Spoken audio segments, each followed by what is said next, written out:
Hi, I'm Frank Mastronato, CEO at ezidox.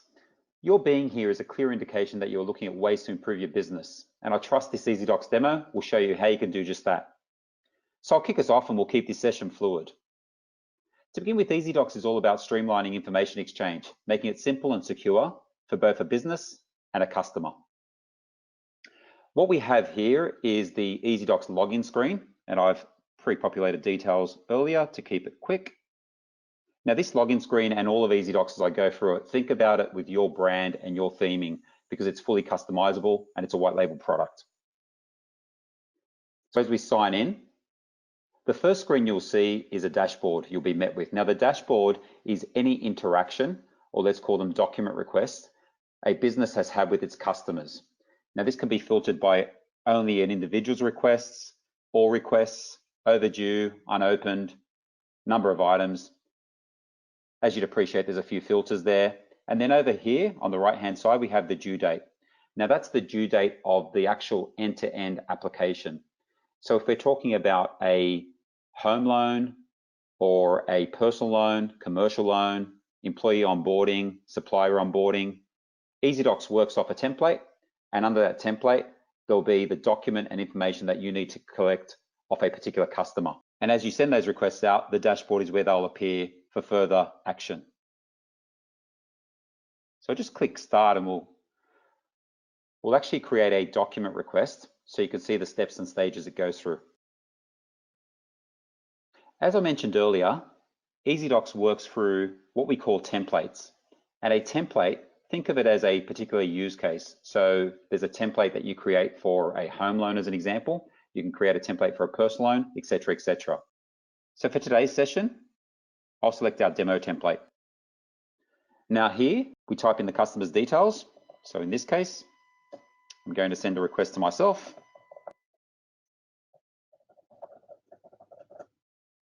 Now, as you type in an email, it will ping that email address to make sure it's a valid email. Reference number or ID you can put in there. Now the document due date, this is what all of the alarms and alerts, as I'll show you later on, run through. So let's say I wanted those documents back just before Christmas. Let's be kind to Frank. Now I've selected my template, which is a demo template. And as you can see here, as I toggle through these templates, the placeholders underneath will change. So as an example, if I went to bankruptcy template, as you can see, there'd be different forms. And as I said at the moment, we'll go demo template. Now I can expand all groups. And as you'll see, there's ticks in certain boxes. I can untick, for example, in this case, I might not need another photo ID. I can untick it, etc. If you find yourself changing a template often, it might be time for a new template. And you can say save as new template, type in a name, save, and it will create a new template. For the purposes of this demo, again, we'll keep it simple. Demo template, let's collapse all groups. And as you can see, I'm requesting identity documents, bank statements, and a few other items. Now, as we scroll down, I can add additional documents in here from my document library. And this is fully configurable, so you can add those documents right up front, or you can add them on the fly. Here it will say, do I need to collect documents from anyone else? If I said yes, we can then specify who I need to collect from. Primary sender, co-borrower, guarantor. It could be an accountant, as in someone said, can you please go to my accountant for the financial statements, etc., etc. For this flow, we'll say no. Would I like to share this document request from anyone else in my organization? If I said yes, and I'll put in one of my trusty co-workers, Thomas, and I can add Thomas into the flow. Again, that's really important if you want someone else in the organization, be it an admin assistant or a colleague or a co-broker, to work within the same application. Every template will have a predefined message that goes out with the initial email that you can set up at the start of your onboarding flow. You can also customize on the fly as well. So I can free text type in there and then send. So as we scroll through, this is about notification settings. So by default, a customer will receive a reminder that they have a document request every 7 days, 3 days before due date and on the due date. Again, fully configurable. So as you can see here, you can actually toggle or untoggle these reminders. At the end of this, I can save a draft. If I save a draft, it will go straight to my dashboard. I might be going to lunch or busy, save a draft, go back and work on it later, or we can just click on next. If I go to next, it gives me a summary. I like what I see, and I'll click on submit. Now, what's happening is this is going through its sequence of events. The actual customer, and I'll play role of the business being the collector and the customer being the sender. The customer, my other hat, will receive a text message and an email stating I have a document request. Now, within that text or email, there will be a link, and that link will take us to either the web portal, or if the customer downloads the app available on both iOS and Android device, it will take you to the app. So what I might do at this stage is just share my screen, and this is the mobile screen, and this is where I love technology if it works. Okay, perfect, when it works. Okay, so let's just go into ezidox demo. Now, that's the SMS notification that came through. It just had a demo blurb. That will be your company's. Again, you can actually type in whatever you like in there. In our demo version, we don't have a terms and conditions. You can put terms and conditions on the first screen that the customer can accept. And once the customer does that, they're in the portal. Now, I should advise as well, we are fully SOC 2 compliant, and we take security seriously. So you can have all sorts of smarts, such as two-factor authentication on the device. You can force the customer to have to log into the portal. This is what we call an anonymous link. And with an anonymous link, the customer can access the portal. They can upload documents, but the customer cannot do two things. They cannot see a document or retrieve the document once it's been uploaded in an anonymous flow. And they also can't digitally sign anything in an anonymous flow. When a customer wants to take one of those two actions, they need to set up an account. So as I go through the flow here, as you can see, this is what I've received from the business. I know I have a document request. You can see identity documents there and driver's license. So for example, if I press on upload, now I can click to upload. I can look at my photo library, or I can just take photo, and I'll do that. And now, to protect the innocent, I've covered my driver's license, but I'll take a photo as an example.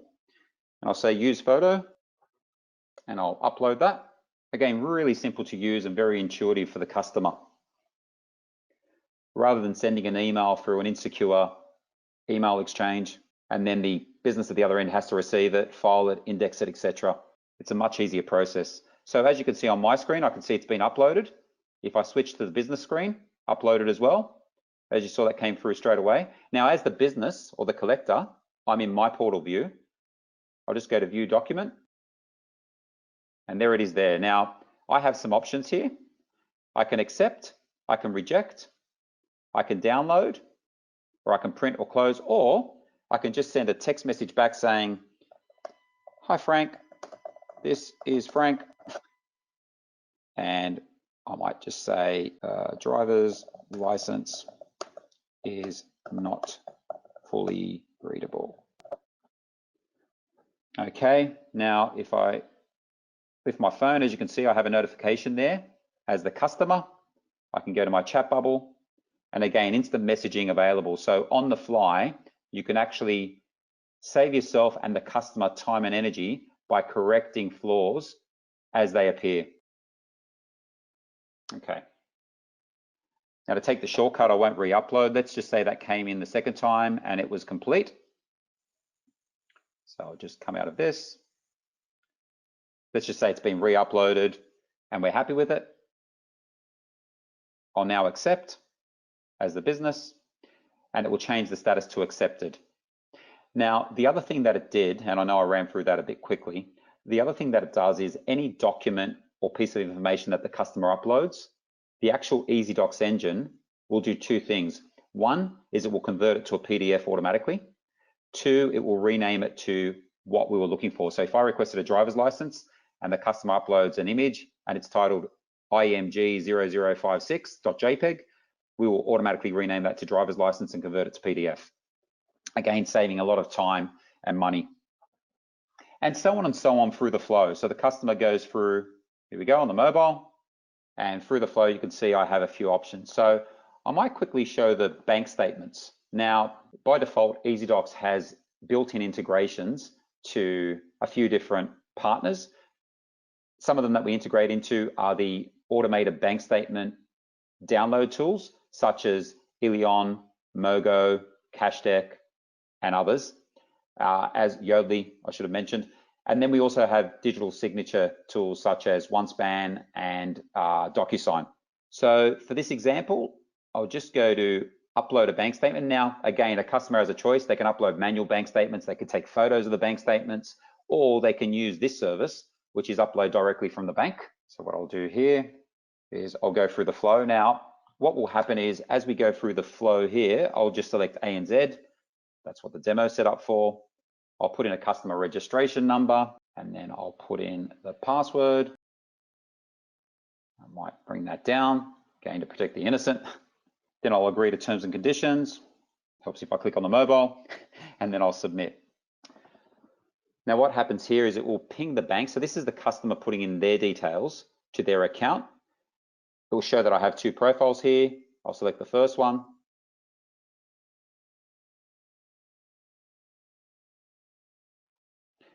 And they're the two accounts I have. If the customer had 4 accounts, it will I can tick or untick them. Argument's sake, I'll leave them both ticked. Okay. And then I'll click on send. And what will happen now is whichever bank I was banking with, whichever bank accounts I've selected, they will automatically come straight down into the ezidox portal. We will convert them to a PDF, and they'll come down with the statements, whether it be 3 months, 6 months, or 12 months, as well as the income and expense analysis. There we go. So we'll close that. And in a few moments, we'll see that the bank statements appear. And there they are. There they are there. I just saw them on my phone and also on the collector portal, the business portal. So again, I have an opportunity to view those. So there's the income and expense analysis. Again, from whichever partner you select to integrate with. And there's the actual statements, all of the statements provided. And again, I have an option to accept, reject, discuss with the customer.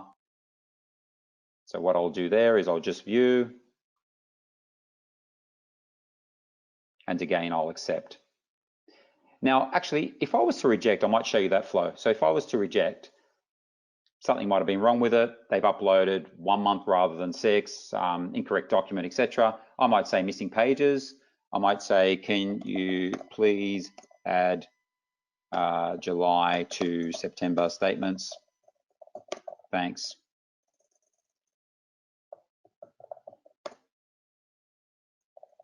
Great. Okay, and I could send an email notification to the customer as well, so they don't just get the actual in-app message. And what will happen now is on the portal itself, the status will change to rejected. In a few moments, it will redline and it will change the status to rejected. So that's pretty much, so as you can see here, we've accepted a driver's license, pending a passport. If I did this correctly, we should get a rejected status. I'll check it again in case I didn't go through. Checked. I might have say yes. Okay, there we go. To trigger happy first time round. Okay, there you go. And so on and so on. As you can see up here, we have 7 documents requested, 1 document uploaded, 1 document accepted, and so on throughout the flow.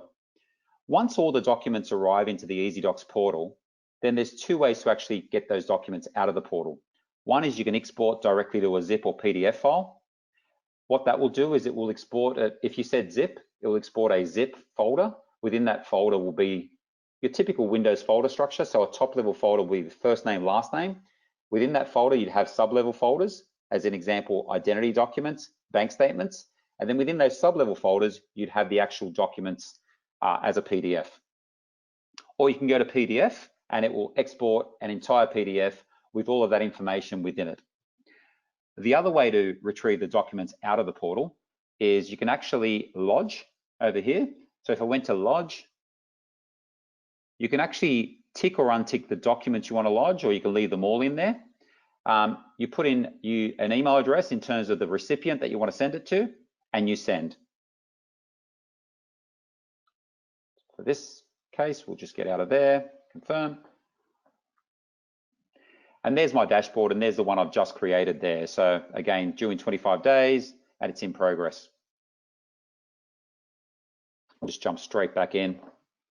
And I'll cover territory and we'll see if there's any other bells and whistles I've missed. So again, if I wanted to send an attachment during, a few customers asked me about, so once you've created a request, can you actually then attach an attachment afterwards? And the answer is yes. So this has already been created, as you know. I can add an attachment here. I can toggle e-signature on or off. So for example, I can say e-signature. I could send an application form for signature and click on send. So what will typically happen there in the flow is customer would set up an account. If they already had an account, they'd sign in. They'd click on the document, and then either, depending on which digital signature provider you've gone with, that flow will open up. Customer can sign the document automatically. Customer hits submit, the document will come back into the portal signed. I should have mentioned earlier as well, you can actually upload as a business and as a business owner, you can upload documents on behalf of the customer. So you may have some documents already. So if I went upload here, I could browse to desktop and I could upload on a customer's behalf as well. And there we go. So that concludes our demo. I hope you've enjoyed the session and you can see the value that a solution such as ezidox can add to your business in terms of streamlining, simplifying, and securing the end-to-end information exchange process. Before we jump off and I'll leave you to your day, I'll jump into our website. Again, that's www.ezidox.com. So this is our homepage. Again, you can actually see far more information, some of our raving fans. As we scroll up, depending on which industry you're in, we have benefits for each industry. And over here, if you were interested in our pricing plans, click on here. I should say there's a free trial button right here, and on many pages on the site, you could jump into a free trial. That's a free 30-day trial to test out the system, take it for a whirl. And then in terms of the actual pricing plans, we started a single user, or single use, I should say, $9.99, then a standard plan, teams plan, and business plan, and then enterprise is priced on application. A couple of things that will dictate the pricing, and it's important to know which plan you fit into. The two key things are how many document requests, the volume of document requests per month. Now I should, at this stage, define what a document request is. A document request isn't just one document being sent and received.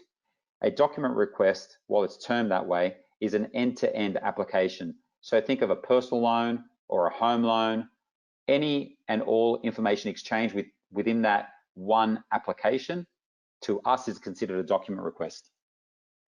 Hope that makes sense.